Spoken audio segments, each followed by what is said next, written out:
Hi hello welcome to my YouTube channel travel tales by Indu ജീവൻ.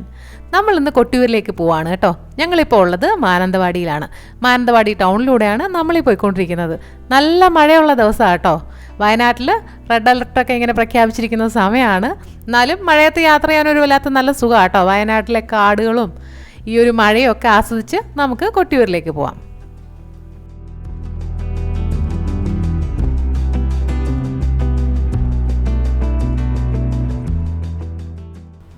വർഷത്തിൽ വളരെ കുറച്ച് ദിവസം മാത്രം നട തുറന്നിരിക്കുന്ന അമ്പലമാണല്ലോ കൊട്ടിയൂരമ്പലം. അപ്പോൾ ഈ വർഷത്തെ 2025 വൈശാഖ മഹോത്സവം കൂടാനാണ് കേട്ടോ ഞങ്ങൾ കൊട്ടിയൂരിലേക്ക് പോകുന്നത്.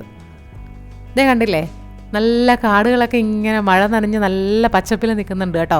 ഒരു വനപാതയിലൂടെയാണ് നമ്മളിപ്പോൾ പോയിക്കൊണ്ടിരിക്കുന്നത്. നല്ല രസമല്ലേ ഇങ്ങനെ പോകാൻ. പക്ഷേ കുറച്ച് കാര്യങ്ങളുണ്ട് കേട്ടോ. ഇച്ചിരി കൂടെ മുന്നോട്ട് പോകുമ്പോൾ നമുക്കിത് മനസ്സിലാവും. ഇതേ കണ്ടില്ലേ, മരങ്ങളൊക്കെ ഇടയ്ക്ക് ഇങ്ങനെ ഒടിഞ്ഞും മറിഞ്ഞുമൊക്കെ വീണ് കിടക്കുന്നുണ്ട്. പിന്നെ ചെറിയ രീതിയിൽ മണ്ണിടിച്ചിലൊക്കെ ഉണ്ട്. പക്ഷേ അമ്പലത്തിൽ കുറച്ച് ദിവസമല്ലേ നമുക്ക് ദർശനം കിട്ടുള്ളൂ. വർഷത്തിൽ കുറച്ച് 28 ദിവസം മാത്രമല്ലേ അവിടെ ഉത്സവം നടക്കുന്നത്. അപ്പം നമുക്കിപ്പോൾ പോയല്ലേ പറ്റുള്ളൂ. വയനാടൻ വനങ്ങളിലൂടെ മഴയും കോടമഞ്ഞും ഒക്കെ ആസ്വദിച്ചുള്ള യാത്രയുണ്ടല്ലോ, അത് പ്രത്യേക ഒരു വൈബാട്ടോ. അങ്ങനെ ഞങ്ങൾ ദേ താഴേക്ക് ഇറങ്ങി വന്നപ്പോൾ ഒരു കാഴ്ച കണ്ടു കേട്ടോ. കാഴ്ച എന്ന് പറഞ്ഞാൽ ഒന്നൊന്നര കാഴ്ച, ഒരടിപൊളി വെള്ളച്ചാട്ടം.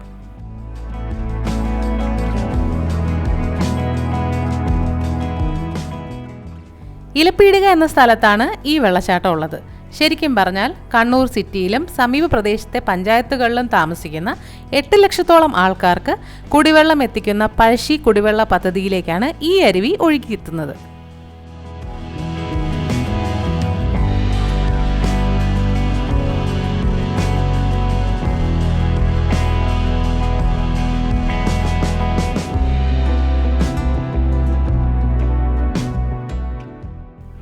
അപ്പോൾ വെള്ളച്ചാട്ടത്തിൻ്റെ കാഴ്ചകളൊക്കെ കണ്ട് നമ്മൾ കൊട്ടിയൂരിലേക്കുള്ള യാത്ര കണ്ടിന്യൂ ചെയ്യാണ് കേട്ടോ.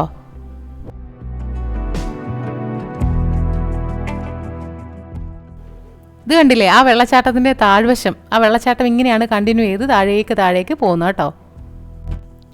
ക്ഷേത്ര ചടങ്ങുകളുടെ ഭാഗമായി ഇളനീരും കൊണ്ട് കൊട്ടിയൂരമ്പലത്തിലേക്ക് കാൽനടയായി പോകുന്ന ഭക്തരെയാട്ടോ നമ്മളെ കാണുന്നത്. അവർ നടന്നു പോകുന്നു എന്ന് കരുതി അമ്പലം അടുത്തല്ല, ഇനിയും 10 കിലോമീറ്ററോളം ദൂരമുണ്ട് ആ അമ്പലത്തിലേക്ക്.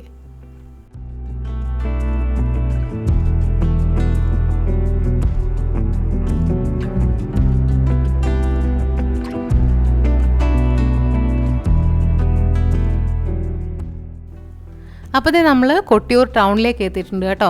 ഞങ്ങൾ ചെറിയ രീതിയിൽ പേടിച്ചിരുന്നു. കാരണം ഇന്നലെയൊക്കെ ഇവിടെ 8 മണിക്കൂറോളം ട്രാഫിക് ബ്ലോക്ക് ഉണ്ടായിരുന്നു. അമ്പലത്തിലേക്ക് എത്തുന്ന ഭക്തജനങ്ങളുടെ തിരക്കും കാരണങ്ങളും ഒക്കെ ഉണ്ടായിട്ട്. പക്ഷേ ഇന്നതേ നമ്മൾ തിരക്ക് കാര്യങ്ങളൊന്നും ഇല്ലാതെ തന്നെ ഏകദേശം അമ്പലത്തിനോട് അടുത്തേക്ക് എത്തിയിട്ടുണ്ട് കേട്ടോ.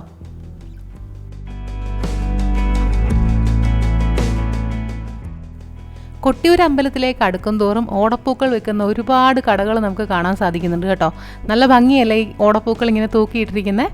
കൊട്ടിയൂർ വരുന്ന എല്ലാ ആൾക്കാരും ഓടപ്പൂ ഒരു പ്രസാദമായിട്ടാണ് കേട്ടോ അവരുടെ വീട്ടിലേക്ക് വാങ്ങിക്കൊണ്ടു പോകുന്നത്.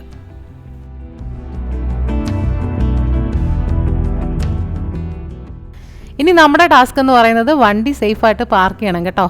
പാർക്കിംഗ് ഏരിയയൊക്കെ ഏകദേശം ഫില്ലായിട്ടാണ് ഇപ്പോൾ കാണിക്കുന്നത്.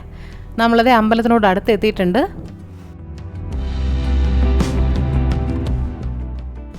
അപ്പോഴേ നമ്മൾ കൊട്ടിയൂർ അമ്പലത്തിൻ്റെ തൊട്ട് മുന്നിലെത്തിയിട്ടുണ്ട് കേട്ടോ. മഴ ഇങ്ങനെ പെയ്തും തോർന്നും ഒക്കെ നിൽക്കുകയാണെങ്കിലും തിരക്കിന് യാതൊരു കുറവുമില്ല. ഈ കാണുന്നതാണ് അക്കരെ കൊട്ടിയൂർ ക്ഷേത്രത്തിലേക്കുള്ള വഴി. നമുക്ക് ഏതായാലും കാറൊക്കെ പാർക്ക് ചെയ്തിട്ട് ഇങ്ങോട്ടേക്ക് വരാം.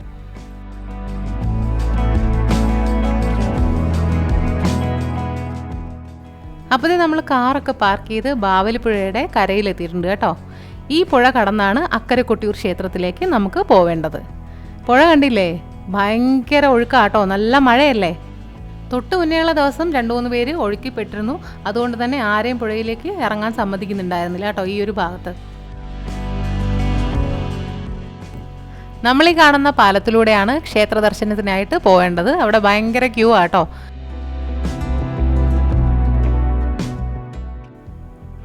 ബാവലിപ്പുഴയുടെ തീരത്തുള്ള കൊട്ടിയൂർ ദക്ഷിണകാശി എന്നാണ് അറിയപ്പെടുന്നത്. നമ്മളീ കാണുന്ന അക്കരെ കൊട്ടിയൂർ ക്ഷേത്രത്തിൽ ശിവലിംഗമാണ് പ്രതിഷ്ഠ.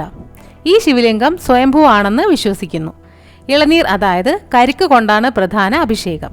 തിരുവഞ്ചിറ എന്നു പേരുള്ള വലിയൊരു തടാകത്തിൻ്റെ നടുക്കുള്ള മണിത്തറയിലാണ് ശിവലിംഗമുള്ളത്.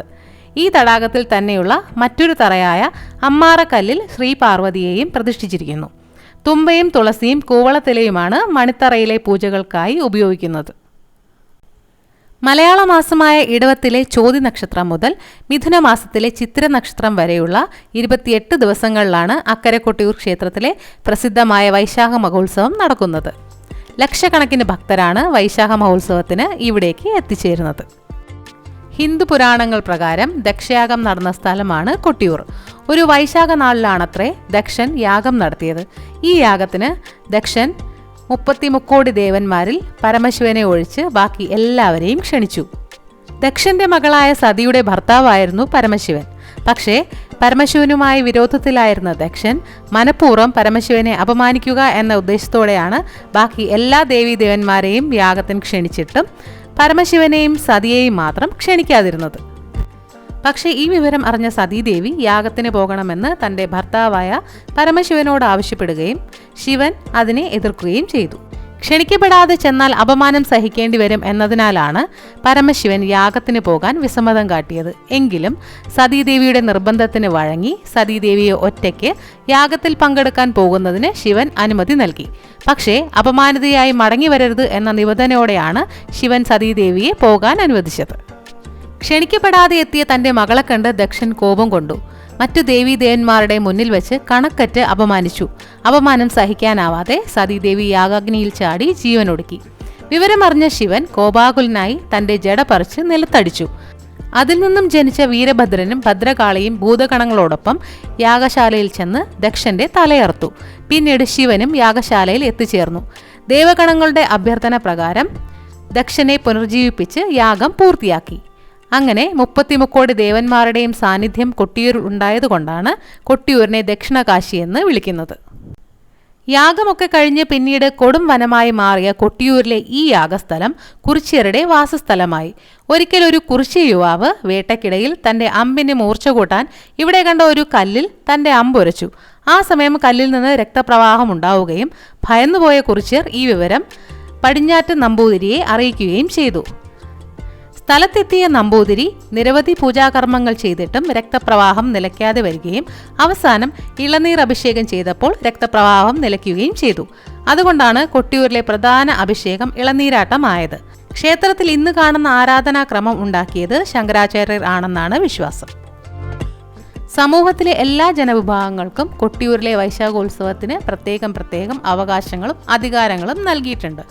അതുകൊണ്ട് തന്നെ എല്ലാ ജനവിഭാഗങ്ങളും എല്ലാ വ്യത്യാസങ്ങളും മറന്ന് ഒരു മനസ്സോടെ പങ്കെടുക്കുന്ന ഉത്സവമാണ് കൊട്ടിയൂരിലെ വൈശാഖോത്സവം. വനവാസികൾ മുതൽ നമ്പൂതിരിമാർ വരെ ഇവിടെ എത്തിച്ചേരുന്നു. അക്കരെ കൊട്ടിയൂരിലെ വൈശാഖോത്സവം ദക്ഷയാഗത്തിന് തുല്യമാണെന്നാണ് വിശ്വാസം. 28 ദിവസം നീളുന്ന വൈശാഖോത്സവം തീരുമ്പോൾ പൂജകൾ മുഴുവനാക്കരുത് എന്നാണ് വൈദിക വിധി. ഓരോ വർഷത്തെയും ഉത്സവം തുടങ്ങുന്നത് തൊട്ടു മുന്നത്തെ വർഷത്തെ പൂജകൾ പൂർത്തീകരിച്ചു കൊണ്ടാവണമെന്നാണ് ആചാരം. വൈശാഖോത്സവം തുടങ്ങി 3-ാം നാളാണ് ഭണ്ഡാര എഴുന്നള്ളിപ്പ്. ഭണ്ഡാര എഴുന്നള്ളിപ്പ് കഴിഞ്ഞാൽ പിന്നെ നെയ്യാട്ടം. അത് കഴിഞ്ഞ് മാത്രമേ സ്ത്രീകൾക്ക് വൈശാഖോത്സവത്തിലേക്ക് പ്രവേശനമുള്ളൂ. പക്ഷേ ബ്രാഹ്മണ സ്ത്രീകൾക്ക് കൊട്ടിയൂരിലേക്ക് പ്രവേശനമില്ല. നെയ്യാട്ടം കഴിഞ്ഞാൽ പിന്നെ ഇളനീരാട്ടമാണ്. കൂത്തുപറമ്പിനടുത്തുള്ള എരിവെട്ടിക്കാവിൽ നിന്നും തീയ സമുദായക്കാരാണ് ഇളനീരും എണ്ണയും കാൽനടയായി എത്തിക്കുന്നത്. ഇതിനായി വിഷുദിനം മുതൽ അവർ വ്രതം നോൽക്കും. ചെറു സംഘങ്ങളായി എത്തുന്ന ഇവർ കൊട്ടിയൂരുള്ള മന്ദംചേരിയിലെത്തി ഇളനീർ വയ്ക്കാനുള്ള രാശി നോക്കി കാത്തിരിക്കും. രാത്രി പൂജാകർമ്മങ്ങൾ കഴിയുമ്പോൾ ഇളനീർ വെപ്പിനായുള്ള രാശി വിളിക്കും. ഇതോടെ ഇളനീരുമായി എത്തിയ ഭക്തർ സ്വയം മറന്ന് ഇളനീർ കാവോടെ ബാവലിപ്പുഴയിൽ മുങ്ങി ക്ഷേത്രത്തിലേക്ക് ഓടും. ആയിരക്കണക്കിന് ഇളനീരാണ് ശിവലിംഗത്തിന് മുന്നിൽ സമർപ്പിക്കപ്പെടുന്നത്. പിറ്റേ ദിവസം മേൽശാന്തി ഈ ഇളനീർ ശിവലിംഗത്തിന്മേൽ അഭിഷേകം ചെയ്യുന്നു. ഇതാണ് ഇളനീരാട്ടം എന്നറിയപ്പെടുന്നത്. വൈശാഖോത്സവത്തിന്റെ അവസാന ദിവസങ്ങളിൽ, അതായത് മകം നാളിനു ശേഷം സ്ത്രീകൾക്ക് ക്ഷേത്രത്തിലേക്ക് പ്രവേശനം ഉണ്ടായിരിക്കില്ല. മകം, പൂരം, ഉത്രം എന്നീ നാളുകളിൽ നടക്കുന്ന പൂജകൾ ഗൂഢകർമ്മങ്ങളാണ്. അത് കഴിഞ്ഞ് അത്തം നാൾ 1000 കുടം അഭിഷേക പൂജ നടക്കും. തുടർന്ന് മണിത്തറയിൽ കെട്ടി ഉയർത്തിയ താൽക്കാലിക ശ്രീകോവിൽ പൊളിച്ചുമാറ്റും. അത് കഴിഞ്ഞ് ചിത്തിരനാളിൽ നടക്കുന്ന കളഭാഭിഷേകത്തോടെ 28 ദിവസം നീണ്ടു നിൽക്കുന്ന വൈശാഖോത്സവം സമാപിക്കുന്നു. പിന്നെ അക്കരെ കൊട്ടിയൂരിലേക്ക് അടുത്ത വർഷം ഉത്സവം ആരംഭിക്കും വരെ ആർക്കും പ്രവേശനമില്ല. ദർശനം കഴിഞ്ഞിറങ്ങിയപ്പോഴേക്കും പെരുമഴയായി കേട്ടോ. മഴയത്ത് നല്ല ചൂടുള്ള മുളയരി പായസം ഞങ്ങൾ കുടിച്ചു കേട്ടോ. പിന്നെ അടുത്ത പരിപാടി എന്താ? ഓടപ്പൂക്കൾ വാങ്ങുക. കൊട്ടിയൂർ അമ്പലത്തിൽ വരുന്ന എല്ലാവരും അമ്പലത്തിലെ പ്രസാദം പോലെ ഓടപ്പൂക്കൾ വാങ്ങി വീട്ടിലേക്ക് കൊണ്ടുപോകാറുണ്ട്. പക്ഷേ ഇത് ക്ഷേത്രത്തിൽ നിന്നല്ല കിട്ടുന്നത്. ഓടപ്പൂക്കൾ വിൽക്കുന്ന അനേകം കടകളുണ്ട്, അവിടെ നിന്നാണ് വാങ്ങേണ്ടത്. യാഗദിവസം ദക്ഷനെ കൊല്ലുന്നതിന് മുൻപ് വീരഭദ്രൻ തൂണിൽ കെട്ടിയിട്ട് ദക്ഷന്റെ വെളുത്ത താടി വലിച്ചു പറിച്ചുവെന്നും അങ്ങനെ ദക്ഷന്റെ അഹങ്കാരത്തെ ശമിപ്പിച്ചുവെന്നുമാണ് ഐതിഹ്യം. അതിൻ്റെ ഓർമ്മയ്ക്കായാണ് വെളുത്ത താടിരോമം പോലുള്ള ഓടപ്പൂവ് ഭക്തർ വാങ്ങിക്കൊണ്ടു പോകുന്നത്. ദക്ഷന്റെ താടിയല്ല, മറിച്ച് ഭൃഗുമഹർഷിയുടെ താടിയാണ് വീരഭദ്രൻ പറിച്ചെറിഞ്ഞത് എന്നും ഒരു ഐതിഹ്യമുണ്ട്. വയനാട്ടിൽ നിന്നും കൊണ്ടുവരുന്ന മുള ട്രീറ്റ് ചെയ്ത് ചീകിയെടുത്താണ് കേട്ടോ ഓടപ്പൂക്കൾ ഉണ്ടാക്കിയെടുക്കുന്നത്. ഏതായാലും അനേകം പേരുടെ ഉപജീവന മാർഗമാണ് ഈ ഓടപ്പൂക്കളുടെ നിർമ്മാണവും വിൽപ്പനയും. അങ്ങനെ ഞങ്ങൾ ഓടപ്പൂവൊക്കെ മേടിച്ചിറങ്ങി കേട്ടോ. മഴ ഇപ്പോഴും തകൃതിയായിട്ട് പെയ്തുകൊണ്ടിരിക്കുകയാണ്. അങ്ങനത്തെ കാറിലിടാനായിട്ട് ഒരു കുഞ്ഞ് നല്ല ഭംഗിയുള്ള ഓടപ്പൂ മേടിച്ച് കേട്ടോ. അങ്ങനെ ഭഗവാനെയൊക്കെ തൊഴുത് ഓടപ്പൂവൊക്കെ മേടിച്ച് ഞങ്ങളിത് തിരിച്ച് വീട്ടിലേക്ക് പോവാണ്. അടുത്ത വർഷവും ഈ സമയത്ത് വരാൻ കഴിയണേ എന്ന പ്രാർത്ഥനയോടെ. അപ്പോൾ മറ്റൊരു വീഡിയോയുമായി നമുക്ക് വീണ്ടും കാണാം.